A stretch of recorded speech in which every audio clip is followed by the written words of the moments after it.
नहमदुहु व नसल्ली अला रसूलिहिल करीम अम्मा बाद फ़अऊज़ु बिल्लाहि मिनश शैतानिर रजीम अस्सलामु अलैकुम व रहमतुल्लाहि व बरकातुहू।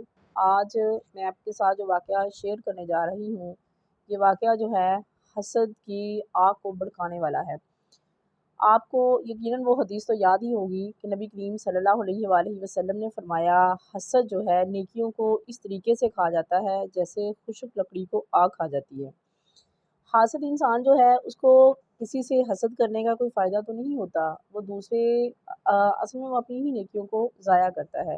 लेकिन जिससे हसद करता है बाज़ दफ़ा उसके साथ जो है वो मसाइल कुछ ख़राब भी हो जाते हैं, कुछ अल्लाह की उसके ऊपर रहमत और मज़ीद भी हो जाती है। वाक़या कुछ इस तरह का है कि ये सऊदी अरब के मुल्क जो है उसका वाक़या है। वहाँ पे जो सहरा है वहाँ पे कुछ लोग जो है वहाँ ख़ैमे लगा लेते हैं। तो जो शहरी लोग हैं तो वो एन्जॉयमेंट के लिए जो है वहाँ पे ख़ैमों के अंदर जाती हैं, वहाँ पे रात गुज़ारते हैं। बाहर का माहौल जो है वो कुदरत के करीब हो जाते हैं। ज़ाहिर है रात को तारों भरी रात नज़र आती है और बड़ा मज़े का वहाँ पे मौसम होता है। लेकिन जो आदमी कारी है इस वाक़ये का वो बयान करता है कि मेरा यही काम था, मैंने वहाँ पे 3-4 ख़ैमे लगाए हुए थे और मैंने वहाँ जो बड़ा जनरेटर था वो मैंने लगाया वहाँ पे। तो हर ख़ैमे के अंदर जो था सही यानी कि फ़ैसिलिटेट किया हुआ था। तो वो कहता था कि लोग वहाँ पे आते हैं और आके ख़ैमे जो थे वो रेंट पे लेते थे, 2-3 दिन गुज़ारते और वापस चले जाते। वो कहते थे मैंने 3-4 ख़ैमे मैंने लगाए हुए थे और मेरे साथ भी कई लोगों ने और भी ख़ैमे लगाए हुए थे, किसी का 1 था, किसी के 2 थे। तो वो कहते चूँकि मेरा जनरेटर भी बड़ा था, मेरे ख़ैमों में फ़ैसिलिटीज़ ज़्यादा थी, इसलिए ज़्यादा ग्राहक जो थे वो मेरी ख़ैमों की तरफ आते थे। जो साथ वाला ख़ैमा था यानी कि दोनों साइडों के ऊपर, तो उनके पास इतने ग्राहक जो थे वो जाते नहीं थे। तो वो आदमी जो साथ वाला था उसके अंदर थोड़ी जेलसी फ़ील हुई। वो कहते हैं कि जनरेटर जो था वो बड़ा अच्छा काम कर रहा था, लेकिन एक दिन क्या हुआ कि जनरेटर जो था वो बंद हो गया। जो मेरे मुलाज़िम थे उसने मुझे फ़ोन किया कि जनरेटर जो है वो ख़राब हो गया है, वो चल नहीं रहा। तो वो कहते हैं कि चूँकि नया जनरेटर लिया हुआ था, तकरीबन 40,000 दिरहम का जनरेटर था, बहुत बड़ी रकम थी ये।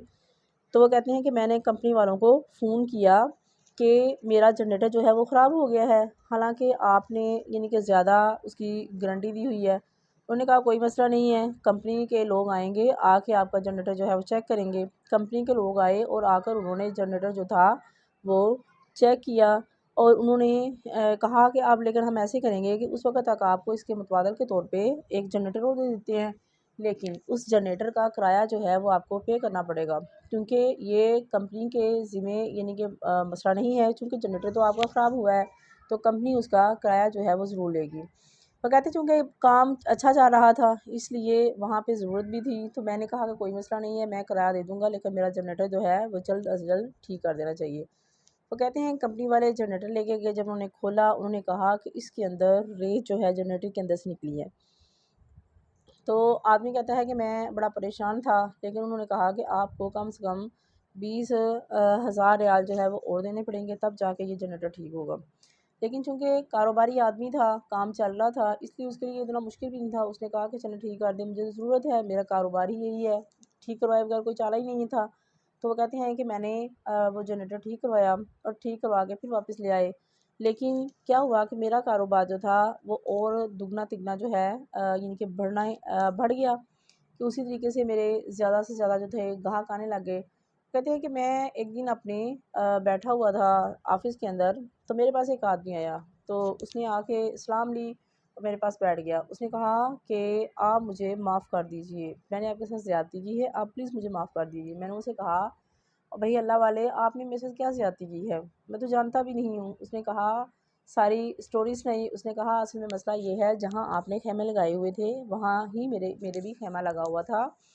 लेकिन आपके बिल्कुल साथ वाला ख़ैमा मेरा था। सारे ही जितने भी लोग थे वहाँ पे ग्राहक थे वो आपकी तरफ खींचे चले आते थे और मेरे ख़ैमे की तरफ कोई मुँह उठा के भी नहीं देखता था और मेरे अंदर जेलसी महसूस हुई। और मैंने क्या किया, मैंने आपके जनरेटर के अंदर जो ख़राब हुआ था वो किसी और ने ख़राब नहीं किया था, बल्कि मैंने ख़राब किया था। मैंने उसके अंदर जो है वो रेत डाल दी ताकि आपका जनरेटर ख़राब हो जाए और ग्राहक जो है वो हमारी तरफ आने शुरू हो जाएँ।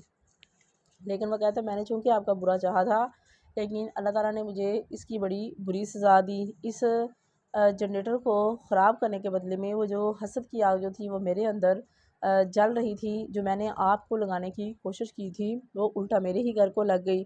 کہتا ہے کہ کیا ہوا کہ کبھی میرے اوپر مشکلات جو ہیں وہ اب آنے لگی ہیں، کبھی بچے بیمار، کبھی بیوی بیمار، کبھی گھر کی کوئی چیزیں جو ہیں وہ چلتے چلتے ٹوٹ جاتی ہیں۔ تو کہتا ہے کہ میں انتہائی مسائل کے اندر جو ہے وہ گرا ہوا ہوں، اور میں یقین سے کہتا ہوں کہ یہ سارے مسائل جو ہیں صرف اس لیے ہو رہے ہیں کہ میں نے آپ کے ساتھ حسد کیا، میں نے آپ کا برا چاہا، تو اللہ تعالیٰ نے مجھے پنش کرنے کے لیے، سزا دینے کے لیے یہ سارے معاملات جو ہیں وہ میرے ساتھ کر دیے ہیں۔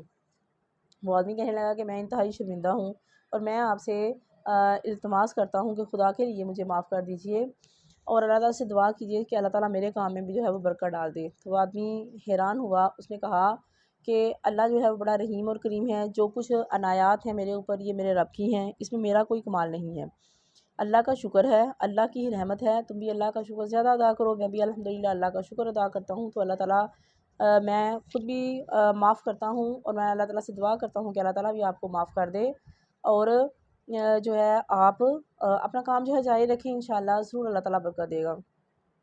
اب دیکھیے، کہنے کی یہ چھوٹی سی بات ہے کہ اس آدمی نے حسد کیا، یہ صرف اس آدمی نے حسد نہیں کیا، اگر ہم اپنے معاشرے کے اندر دیکھیں ہمارے اندر بھی بڑا حسد ہوتا ہے۔ حالانکہ بہت سارے لوگ جو ہیں اگر کوئی محنت کر کے آگے جاتا ہے، اس کو اللہ تعالیٰ نے رحمت کی ہے، اگر کوئی امیر ہے، پیسہ زیادہ ہے، اس کے وسائل اچھے ہیں، اولاد کی نعمت سے اللہ تعالیٰ نے اس کو نوازا ہے، تو اس میں اس انسان کا کوئی کمال نہیں ہے، یہ اللہ تعالیٰ کی رحمت ہے، جسے چاہتا ہے وہ نواز دیتا ہے، جسے چاہتا ہے اس سے محروم رکھتا ہے۔ تو ہمارے معاشرے کے اندر بھی حسد، جیلسی بہت زیادہ ہے، لوگ جو ہیں حسد بہت زیادہ کرتے ہیں۔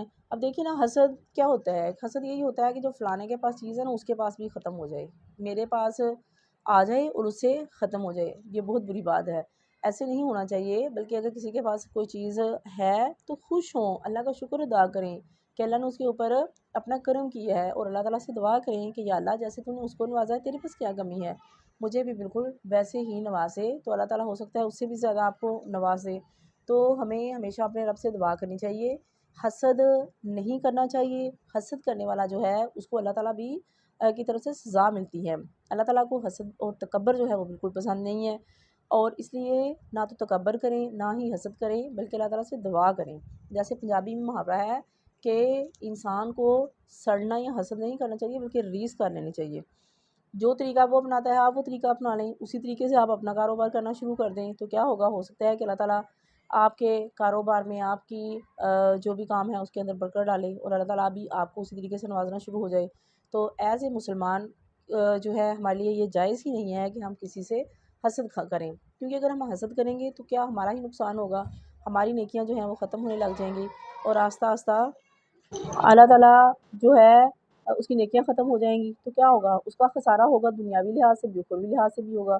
تو اس لیے ہمیں ہمیشہ کوشش کرنی چاہیے کہ ہر حال میں اللہ کا شکر ادا کریں، اور اپنی بہتری کے لیے اپنے رب سے جتنی بھی ممکن ہو سکے دعا کریں۔